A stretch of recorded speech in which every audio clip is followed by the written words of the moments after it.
জীর্ণ কলো সমার্পয়িতমুন্নত জলরসাম শবক্তি শ্রিয়ম হরিপুরট সুন্দর দ্যুতি কদম্ব সন্দীপিতান সদা হৃদয় কন্দরে স্ফুরতু শচীনন্দন সদা হৃদয় কন্দরে স্ফুরতু শচীনন্দন।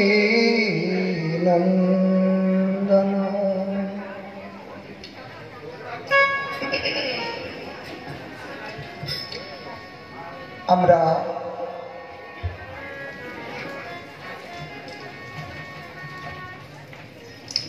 মানব দেহ লাভ করেছি, এটি ঈশ্বরের প্রথম অনুকম্পা। ভগবান আমাদেরকে মানুষ বানিয়েছেন, এটি প্রথম কৃপা ভগবানের। দ্বিতীয় কৃপা সুস্থ সুন্দর সুগঠন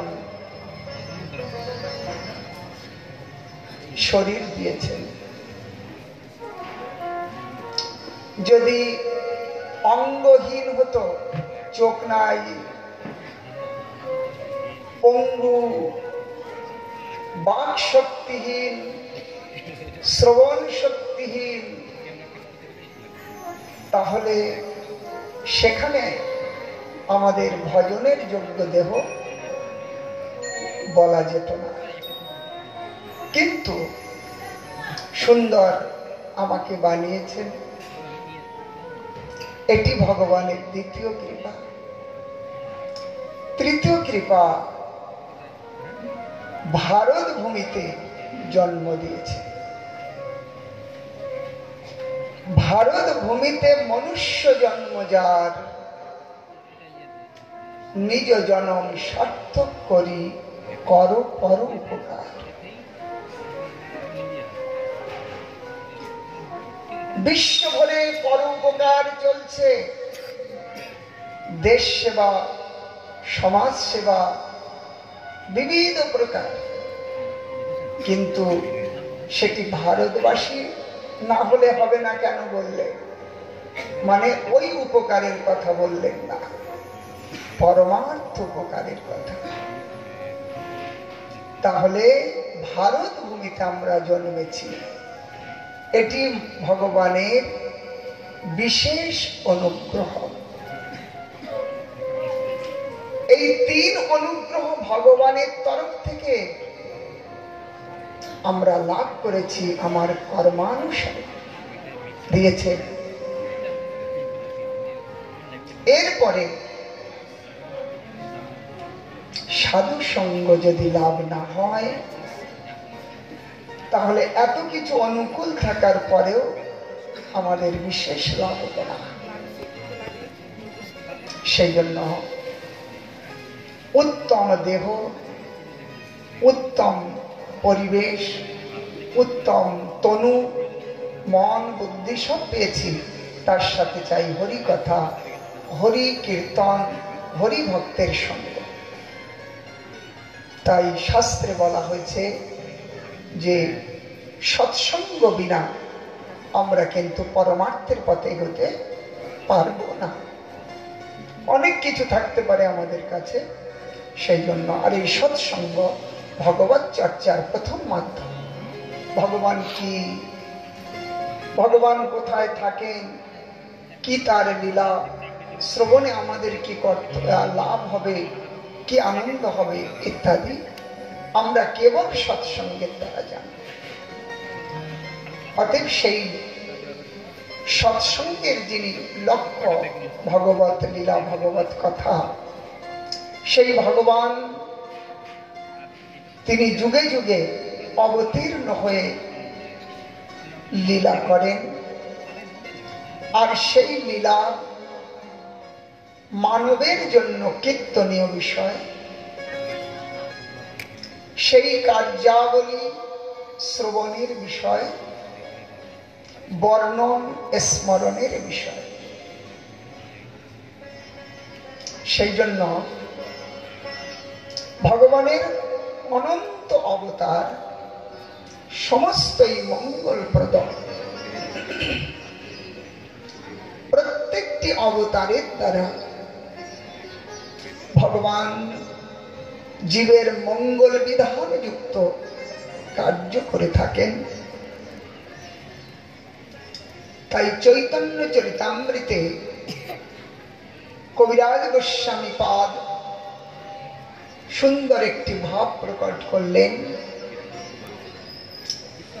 কৃষ্ণের যতেক খেলা, কৃষ্ণের যতেক খেলা সর্বোত্তম নরলীলা, নর বপু তাহার স্বরূপ, গোপবেশ বেণুকর নব কিশোর নটবর, নরলীলার হয় অনুরূপ। কৃষ্ণের যতেক খেলা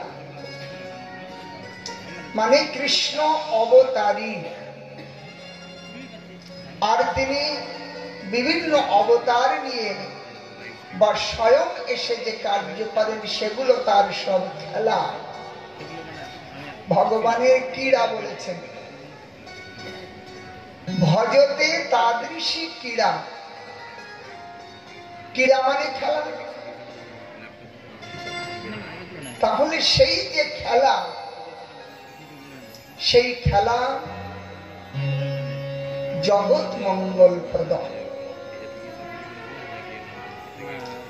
তাহলে অনন্ত অবতার কৃষ্ণের বিভিন্ন রূপে হলেও মৎস্য রূপে ভগবান অবতীর্ণ হলেন। বেদ উদ্ধার করলেন, বেদ রক্ষা করলেন। কূর্ম রূপে পৃথিবী ধারণ করলেন। আহা, সমুদ্র মন্থন কার্যে বিবিধ মন্থন উদ্ভূত মণি রত্ন মাণিক্য অমৃত আদি প্রকট করলেন। এক এক অবতার, কখনো তিনি বরাহ রূপ, নৃসিংহ রূপ ধারণ করেছেন, অনেক অবতার। কিন্তু এই সমস্ত অবতারের মধ্যে সর্বোত্তম নরলীলা। এত রূপ তো, কিন্তু এর মধ্যে নর যে রূপ, সেই নরলীলা হলো সর্বোত্তম রূপ। আসুন মহারাজ, নরলীলা সর্বোত্তম রূপ।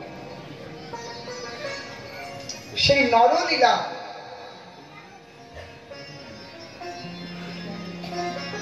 এই নরলীলার মধ্যে ভগবানের বামন রূপ, নররূপ, ভগবানের বুদ্ধ রূপ, নররূপ, ভগবানের পরশুরাম রূপ,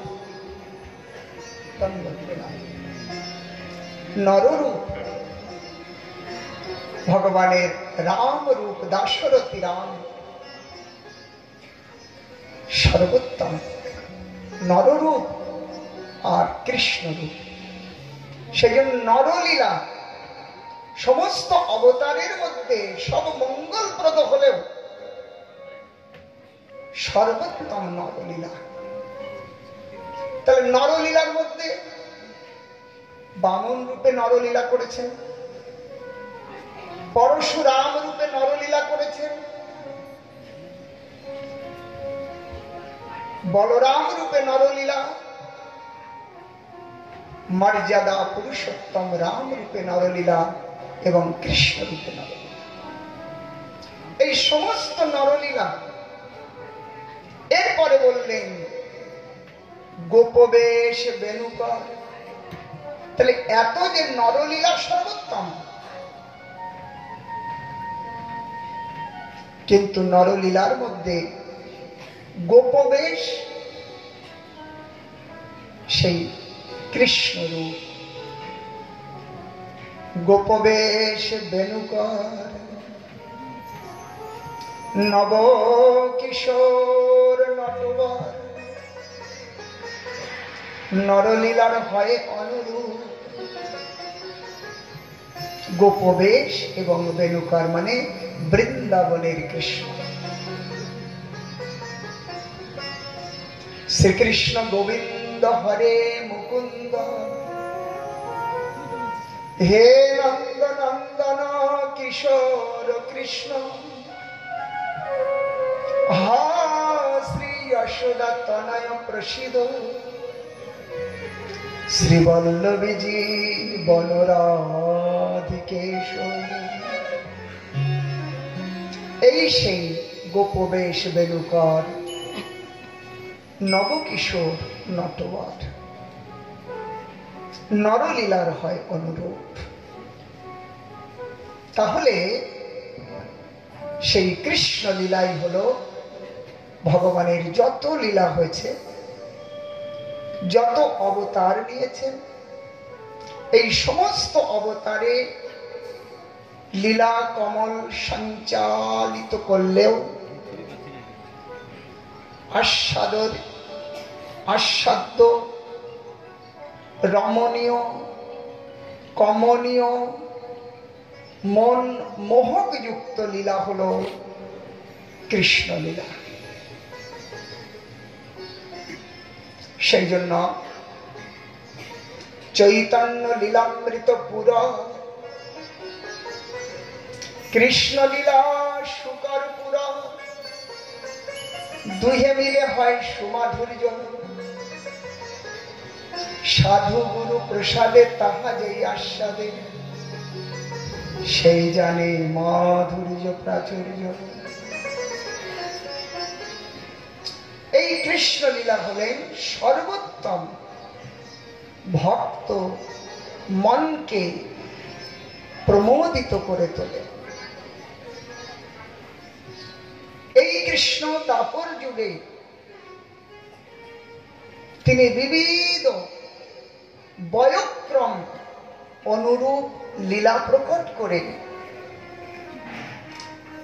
তিনি প্রাণ ভরে সেই রস আস্বাদন করেছেন। শান্ত দাস্য সখ্য বাৎসল্য মধুর শান্ত লীলা, দাস্য লীলা, সখ্য লীলা, বাৎসল্য লীলা এবং মধুর লীলা, এই পাঁচটি লীলার আস্বাদনের বিষয় হলেন কৃষ্ণ, আর আশ্রয় হলেন তত্তৎ আশ্রিত ভক্তজন। কবিরাজ গোস্বামী বললেন, যার যেই রস সেই সর্বোত্তম, তটস্থ হইয়ে বিচারিলে আছে তরতম। যার যেই রস, দাস্য সখ্য বাৎসল্য মধুর, বিশেষ এই চারটি। দাস্য রসের ভক্ত একেলা ঈশ্বর কৃষ্ণ, আর সব ভৃত্য।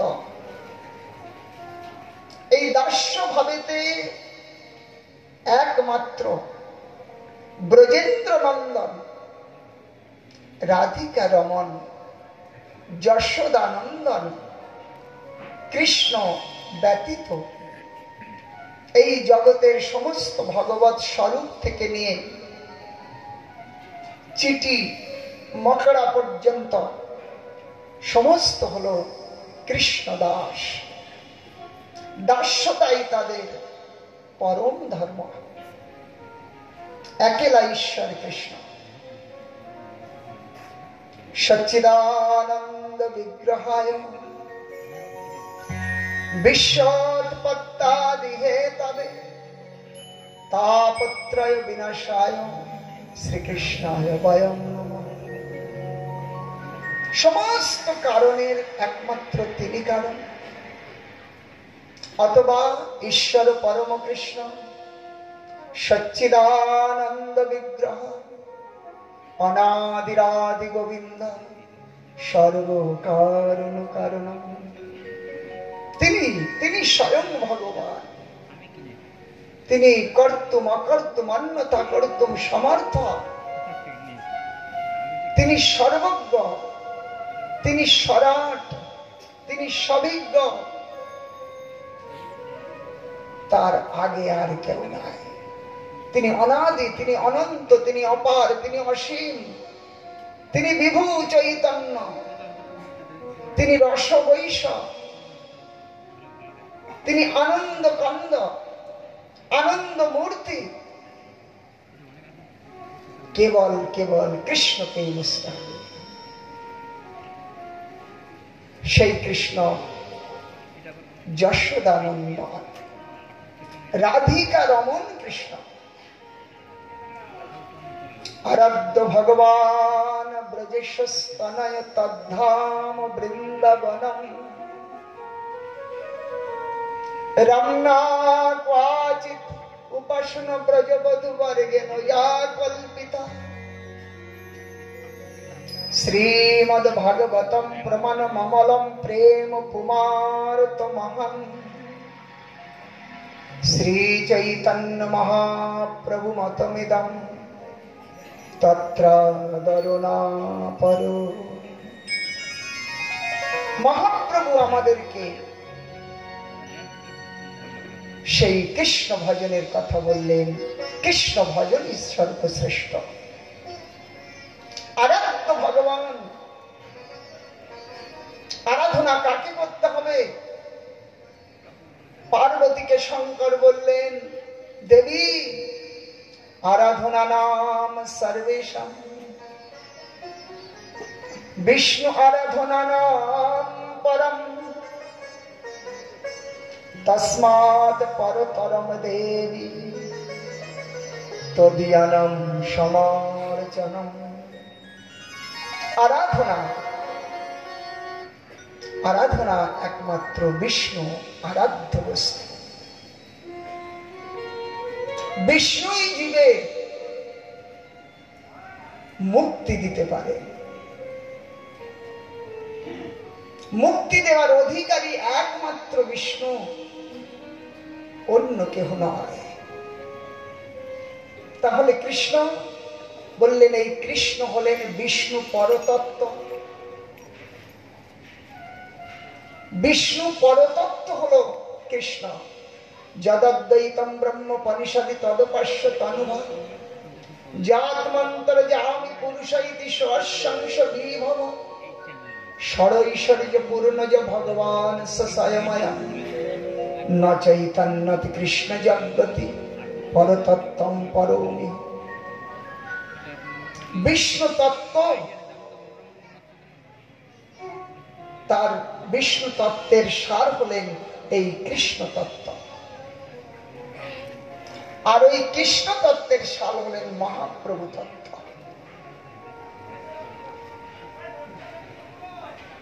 অতএব সেই যে কৃষ্ণ রূপ, তিনি আমাদের আরাধ্য। তিনি বিষয় বিগ্রহ। বিষয় তিনি, বিষয় মানে যাকে আশ্রয় করে আস্বাদন হয়। আমরা কোনো একটা অঙ্ক করতে গেলে আমরা একটা সাপোজ 2 ধরে নিই, সেই 2টাকে ধরে আমরা অঙ্কটাকে সমাধান করি।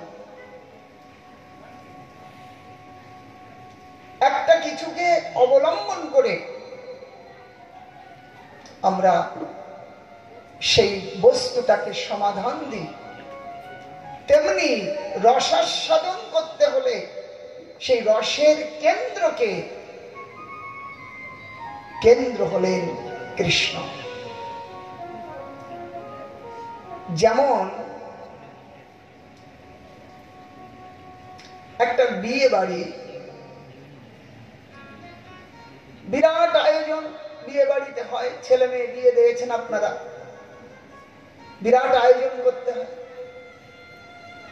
কিন্তু সেই বিয়ে বাড়িতে অনেক প্রকারের আয়োজন থাকলেও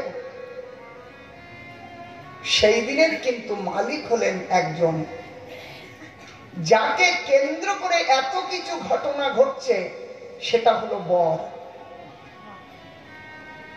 কোনো কারণে যদি বর না এসেছে, বর আসতে পারলো না, কিছু হয়েছে, তাহলে এই যে আয়োজন, এর আর কোনো প্রয়োজন থাকলো না, সব ব্যর্থ হয়ে গেল না, তাই কি না? ঠিক ওই রকম বিষয় হলেন ভগবান কৃষ্ণ। তিনি বিষয় বিগ্রহ, আর সব আশ্রয়। বিষয়কে কেন্দ্র করে দাস্যরস, কৃষ্ণের সাথে দাস্য সূত্রে সংযুক্ত হয়েছে। এইবার বিষয় কৃষ্ণ, আস্বাদন হচ্ছে দাস্যরস। সক্ষরস, বিষয়কে কৃষ্ণ আস্বাদন করছেন, তারা আস্বাদন করছেন সক্ষরস। সেই সক্ষরসের বিষয় কৃষ্ণ, দাস্যরসের বিষয় কৃষ্ণ, বাৎসল্য রসের বিষয় কৃষ্ণ। কিন্তু আস্বাদন যিনি করছেন, তার ভাব অনুসারে আস্বাদন হচ্ছে। মধুর রসের আস্বাদক গোপীগণ প্রধান। তিন প্রকার: বৈকুণ্ঠে লক্ষ্মী মধুর রসের অধিকারী, দ্বারকার মহিষীগণ, রুক্মিণী সত্যভামা জাম্বুবতী নাগুনজিতি ভদ্রা আদি মধুর রসের অধিকারী, আর ব্রজের গোপী মধুর রসের অধিকারী। এই তিন মধুর রসের অধিকারী হলেও সর্বোপরি ব্রজ গোপী, তারা মধুর রসের প্রধান অধিকারী। এই গোপীর মধ্যে আবার দক্ষিণা স্বরূপা, বামা স্বরূপা, বামা স্বরূপা শ্রীমতী রাধিকা, দক্ষিণা স্বরূপা কে চন্দ্রাবলী। এই দুইজন মধুর রসের উত্তম আস্বাদক, দুইজন আস্বাদন করছেন মধুর রস দিয়ে। এই দুজনের মধ্যে যদি আবার তয়োরপি উভয়ের মধ্যে রাধিকা সর্বাধিকা, এই দুজনের মধ্যে যদি আমরা আবার কম্পেয়ার করি, তাহলে দেখা যাবে যে সর্বাধিক কৃষ্ণকে আস্বাদন করছেন সর্বতভাবে, সেটি হলেন শ্রীমতী রাধিকা। তাহলে বিষয় হলেন কৃষ্ণ। এইবার যার যেমন ভাব তেমনি। আরে বাবা, পুকুরে তো অনেক জল, আপনি যেমন পাত্র নিয়ে গেছেন ততটাই তো আনবেন। ঘটি নিয়ে গেছে কেউ, কলসি নিয়ে গেছে কেউ, ড্রাম নিয়ে গেছে, যার যতটা।